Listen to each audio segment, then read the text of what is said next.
Hello friends, how are you? क्या हाल चाल है आप सबके?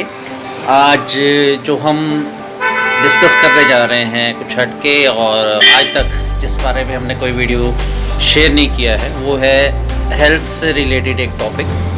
जी हाँ, स्वज्ञान में एक विषय हमारा हेल्थ का भी है जिसे हम कवर करना चाहेंगे आगे और भी आने वाले एपिसोड्स में। तो ये एक सवाल जो हमने लास्ट टाइम कोविड को लेकर एक वीडियो बनाया था और उसके बाद इंश्योरेंस के लिए अपने जितने भी फ्रेंड्स हैं उनको एडवाइस दी थी। तो एक हमारे सब्सक्राइबर है, उन्होंने जो हमसे सवाल किया था डायबिटीज़ को लेकर, क्योंकि डायबिटीज़ को जो है एक पीईडी के तौर पर जाना जाता है और इंश्योरेंस लेने में भी बाद में प्रॉब्लम्स आती हैं कहीं, क्योंकि डायबिटीज़ जो है वो कवर्ड नहीं होती है। मैं किसी इंश्योरेंस के बारे में आज आपसे बात नहीं करूँगा।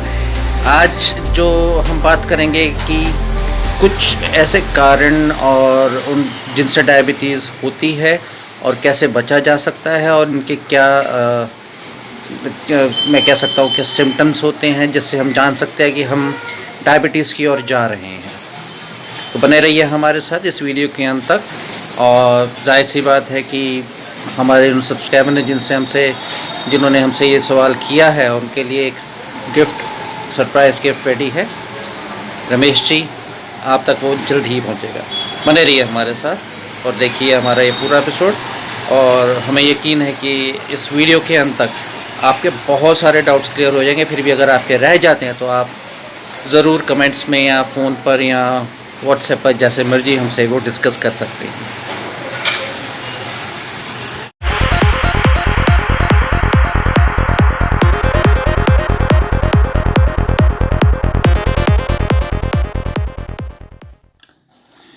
तो जी हाँ सर, स्वागत है आप सबका एक बार फिर से।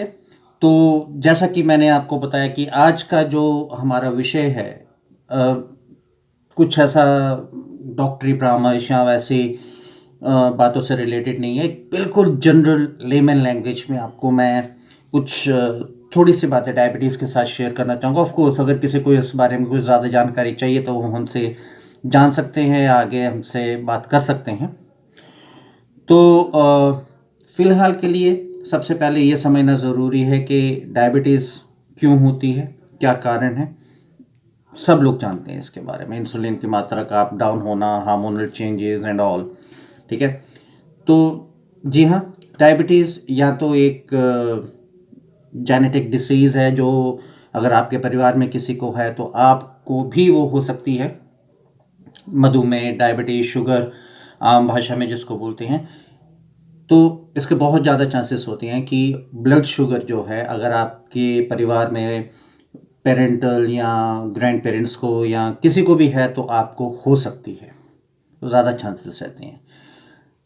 दूसरा चांस जो होता है, क्योंकि हमारे जो शरीर की संरचना है, जो फॉर्मेशन है, वो एक बहुत ही बैलेंस्ड तरीके से की गई है।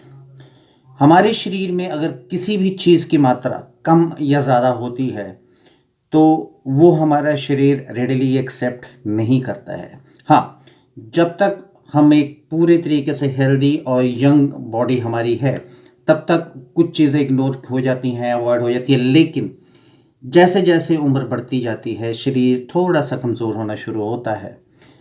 जो भी अप डाउन्स रहते हैं लेवल्स, वो अपना असर दिखाना शुरू करते हैं। सबसे ज़्यादा उनमें जो असर दिखाती हैं वो दो चीज़ें हैं, एक तो ब्लड प्रेशर और दूसरी डायबिटीज़। और दोनों आपस में इंटर रिलेटेड भी हैं, अगर आप कहें तो गलत नहीं होगा। ये दोनों का आपस में ज़रूर कुछ ना कुछ लिंक रहता है। आपने देखा भी होगा कि बीपी और ब्लड शुगर जो हैं, हर बंदा जो है इससे जैसे जैसे उम्र बढ़ती है पीड़ित रहता है। तो वो पता चलता है 40-45 की एज क्रॉस होने के बाद, लेकिन इसकी शुरुआत होती है when you cross the age of 30। आपकी जैसे उम्र बढ़ती है, क्योंकि आजकल का जो लाइफस्टाइल है, हमारी जो फिज़िकल एक्टिविटीज़ हैं बहुत लिमिटेड हो गई हैं। 9 to 5 का जॉब है या अपना बिजनेस है, काम है, तो हम लोगों के पास इतनी फिजिकल एक्टिविटीज़ नहीं होती हैं जो हमारे साथ बचपन में हुआ करती थी। हम खेलते हैं, कूदते हैं, भाग दौड़ करते हैं, धमा चौकड़ी बजाते हैं, इधर गए उधर गए, सीढ़ियाँ उतरे नीचे गए। लेकिन जब हम अपने बिजनेस में या काम पे लग जाते हैं, उसके बाद ये सारी चीज़ें रुक जाती हैं, लेकिन हमारी जो खाने पीने की हैबिट्स होती हैं वो चेंज नहीं होती। अब वो शरीर जो पहले था, जो इतना कुछ खाता पीता था और वो कंज्यूम कर लेता था अंदर, वो कहाँ जाएगा? तो कहीं नहीं जाएगा, वो हमारे अंदर ही रह जाती हैं चीज़ें। और धीरे धीरे धीरे धीरे धीरे धीरे कोलेस्ट्रॉल की मात्रा भी बढ़नी शुरू हो जाती है, जिससे ब्लड प्रेशर लेवल जो हैं इम्बैलेंस हो जाते हैं। साथ ही साथ डायबिटीज़ की फॉर्मेशन स्टार्ट हो जाती है, क्योंकि जो शुगर हम लोग खाते हैं वो कंज्यूम नहीं होती, क्योंकि हमारे शरीर में शुगर सिर्फ शुगर के वे में नहीं आती। हम कुछ भी खाते हैं वो जाके ग्लूकोज, फ्रक्टोज, शुगर के अलग अलग फॉर्मेशंस में जाके ब्रेकअप होता है। तो हम कुछ भी खाएंगे वो जाके शुगर में कन्वर्ट होता है और हमारे शरीर में लगता है। तो सबसे पहले ध्यान देने वाली बात ये रहती है कि हमारी फिज़िकल एक्टिविटीज़ क्या हैं। हमें धीरे धीरे अपनी फ़िज़िकल एक्टिविटीज़ को जानना चाहिए, समझना चाहिए। हमें ये देखना चाहिए कि हमारे शरीर की ज़रूरतें क्या है, कितना खाने की ज़रूरतें हैं। क्या हम इतना खा लेंगे चलेगा, या इतना खाएंगे या इतना खाएंगे? और आपका शरीर आपको ये चीज़ स्वयं बताता है। यस, शुरू शुरू में आपको लगेगा नहीं यार पेट नहीं भरा, फिर लगता है नहीं पेट तो भर गया, कुछ खाने का दिल कर रहा है, क्योंकि वो आदत पड़ी हुई है। तो प्लीज़ अपने आप को कंट्रोल करना सीखिए। शुगर होती है जब, तो कई ऐसे सिम्टम्स होते हैं जिनको हम नज़रअंदाज करते हैं। यस ऑफ कोर्स, सबको पता है बार बार यूरिनेशन होना, टॉयलेट जाने की ज़रूरत पड़ती है हर थोड़ी देर में, तो ये सबसे कॉमन सिम्टम है। दूसरा सिम्टम जो हमें पता नहीं होता कि क्यों हो रहा है, रात को पसीना आना, चाहे सर्दी है या गर्मी है, और अचानक से आप देख रहे हैं यार आपको सोएं और आप पसीना आ रहा है, हमें समझ नहीं आता। कुछ लोग ये समझते हैं कि ब्लड प्रेशर है, हाई है, या क्यों हो रहा है, या गर्मी है। नहीं, वो भी वन ऑफ द रीजंस और सॉरी सिम्टम है डायबिटीज़ का। इसके अलावा अगर आप दांतों में कुछ प्रॉब्लम हो रही है, आपके दांतों में दर्द हो रही है, दांत आपके ख़राब होने शुरू हो रहे हैं, वो भी एक सिम्टम है। ज़ख्म हो गया ऑफ कोर्स, तो वो भर नहीं रहा है जल्दी, कहीं भी कुछ भी। अचानक से वेट लूज़ हो गया, आपका कमज़ोरी आ गई है, थकावट हो रही है, पहले जितना काम आसानी से हो जाता था, अचानक से आपको लग रहा है पिछले 2-3 महीनों में बहुत ज़्यादा थकावट हो रही है, फटीग फील हो रहा है। ये सारे सिम्टम्स जो बंदे को लगता है नहीं यार थकावट, आजकल काम कुछ ज़्यादा है इसलिए मैं थक रहा हूँ, नहीं, प्लीज़ इन चीज़ों को नज़रअंदाज नहीं करिए, अवॉइड मत करिए। ये सारे के सारे सिम्टम्स शुगर के और डायबिटीज़ के हैं, और अगर आप इन्हें नज़रअंदाज करेंगे तो ये आगे भयानक रूप ले सकता है। डायबिटीज़ को साइलेंट किलर कहा जाता है, इसीलिए क्योंकि हम लोगों को पता नहीं चलता है इसके बारे में। जैसे ही आपको कुछ ऐसे सिम्टम्स हों, अपना आप शुगर लेवल चेक कराइए। अगर आप खाली पेट शुगर चेक कराते हैं तो ये 100 से ऊपर नहीं होना चाहिए, मतलब ठीक है 100-110 तक भी चल जाता है कुछ एक केसेस में।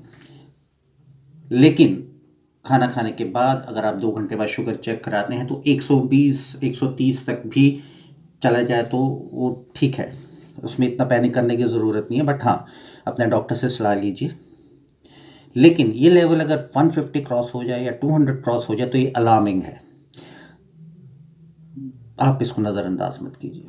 फ़ौरन सिर्फ पहले एक तो दवाई किसी के कहने पे मत लीजिए, ना किसी केमिस्ट से लीजिए, ना ही किसी यार दोस्त की सलाह से मत लीजिए।